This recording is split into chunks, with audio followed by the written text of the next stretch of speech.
প্রতিশ্রুতি দিচ্ছি। অবশ্যই দিচ্ছে। এই সবাই যদি ওই ভাগ্যকে মেনে নিয়ে ঘরে বসে থাকে তাহলে তো কেউ আদালতে মামলা করবে না। এই তখন আমাদের মতো উকিলদের বুড়ো আঙুল চুষতে হবে। পুরুষ আকরের জন্য এই মানুষ মানুষের ভাগ্য তৈরি করে। ঘুমন্ত সিংহের মুখে শিকার কখনো যেচে ধরা দেয় না। তবু গাছ থেকে গায়ের ছুড়ে হাজারটা ফুল তুমি ছিঁড়ে নিতে পারবে অমর, কিন্তু হাজার চেষ্টা করে একটা ফুল তুমি ফোটাতে পারবে না। চেষ্টারি কোনোদিন তোমার হবে না, হতে পারে না, হতে পারে না। আরে আরে এই পাগলটা জানেই না যে ভগবানের দুনিয়াতেও একটা নিয়ম কানুন আছে।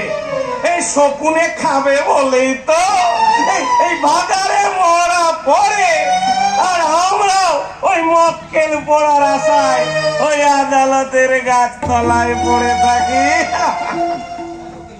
উকিল, তবে আপনি ঠিক মনে রাখবেন, সন্দীপের যেমন কোনো মতেই জামিন না হয়। হবে না, হবে না, জামিন হবে না।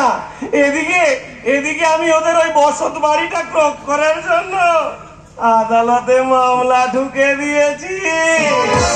বাড়ি নয়, আমি ওদের পুরো কারখানাটার মালিক হতে চাই। 5 লাখ টাকা দেনার দায়ে শুধু বাড়িটাই ধরা যাবে, কারখানাটা পাওয়া যাবে না। তবে হ্যাঁ, আমি যদি ওই সঞ্জয়কে হাত করে ওদের কারখানার দলিলটা হাতিয়ে নিতে পারি, তাহলে আপনার নামে একটা নকল দলিল করে দেব। তাই করুন, যেমন করো। আমি ওই সন্দীপ বোসকে পথের ভিখারি করে ছাড়বো। তারপর আমি দেখবো ওই অবিনাশ চৌধুরীকে। আমিও তোমাকে এত দূর দেখার জন্য এলাম অমর। অমর বলে এখানে কেউ থাকে না mister Chowdhury. My name is Amar Sarkar. 50% partner of Raj automobiles and Raj finance কোম্পানির মালিক। আর এই রাজ ফিনান্স কোম্পানির মালিকের সঙ্গে দেখা করতে গেলে আপনাকে 1 সপ্তাহ আগে অ্যাপয়েন্টমেন্ট নিতে হবে। গুড। অমর, তুমি কাকে কি বলছো জানো? আমি অবিনাশ চৌধুরী।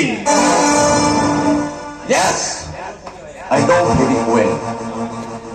কিন্তু আপনি যদি আমাকে উপযুক্ত সম্মান দিয়ে কথা বলতে পারেন তো ভালো, না হলে আপনাকে আমি দারোয়ান দিয়ে আমার বাড়ি থেকে বের করে দিতে পারি। I see. Well, মিস্টার অমর সরকার, আপনি নিশ্চয়ই বুঝতে পারছেন যে আমি এখানে কেন এসেছি। সেটা না বুঝতে পারলেও আপনি দেবচালের বাবা বলে আপনার জন্য আমি 5 মিনিট সময় ব্যয় করতে বংশগোপাল বাবু। বুঝেছি স্যার, বুঝেছি। আপনারা আপনারা কথা বলুন, আমি ওই বাইরে গিয়ে অপেক্ষা করছি। তবে দেখবেন স্যার, এই আমি দুধে যেন মিশে না যায়। আপনারা লড়াইটা চালিয়ে যান, আর এই বংশগোপালের মাঠ সে লড়াই আদালত পর্যন্ত পৌঁছে দেবে।